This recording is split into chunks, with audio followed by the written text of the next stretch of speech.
are an unusual couple. Oh, I don't think that was ever in question. With WandaVision coming very soon to Disney+, I think it's safe to say every Marvel fan is really excited to see the very first MCU-based TV series. Due to the show being released shortly, a whole stack of new information has been released in regards to what the 9-episode season will have to offer. So, these are the things to know before you watch WandaVision. Well, I think we handled that well. The first thing to know is that 2 episodes will be available to watch on January 15 and will be around 30ish minutes long, as they were written as old sitcoms, having shorter runtimes than the most newly released streamable content. However, Kevin Feige has stated that as the new season goes on and the sitcom atmosphere breaks and becomes more modernized, the episodes will grow in length. He also said that was one of his favorite things about being able to stream shows, having the freedom to be able to make them as long or as short as you'd like. Something else very important to know is that every week after January 15, a new episode will be available to watch.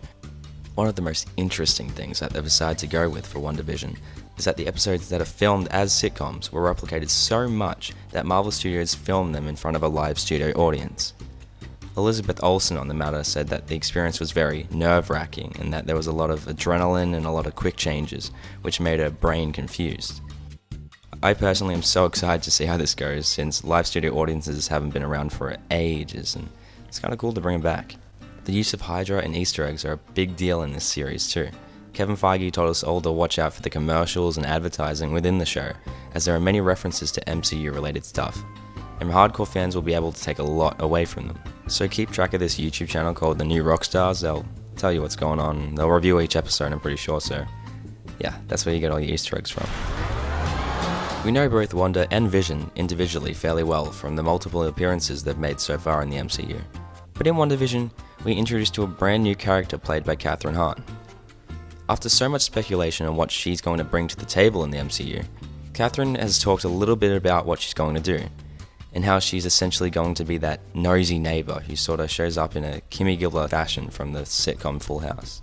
Another character that's been speculated a heap is Captain Marvel's Monica Rambeau, and where exactly she has been before WandaVision, and well, we still don't really have a clear answer on that, but the good news is that we will find out where she has been in further detail in the series, which is always good, because she's a bit of a stray character. Can't wait to see what she does and how she develops as a character throughout the show. Finally, we got to learn a little bit about how WandaVision will shape the rest of the MCU in the Disney Plus universe. Feige says that everyone's going to have to get ready for new and different, and given the chance to be able to work with new projects on Disney Plus has somewhat opened a door so that the Marvel Studios team can be more creative in how they do things and what they do too. Kevin Feige has also mentioned that the projects released on Disney Plus is something that you would only be able to experience on a streaming service like Disney Plus, since it's a bold and big move in comparison to the theatrical releases of films such as the upcoming Black Widow and the Eternals. By the sounds of things, the Disney Plus universe is going to bring us a ton of new stuff that's unlike anything we've ever actually seen before in the Marvel Cinematic Universe, or anything Marvel media related, really. Along with Loki, probably my most anticipated Disney Plus show, but that's just me, and I know a lot of other people agree with me there too. But hey, WandaVision's going to be really cool by the sounds of things, but don't just take my word for it, take the critics' word for it, because some lucky people got to watch the first 3 episodes of WandaVision, and here's what they said.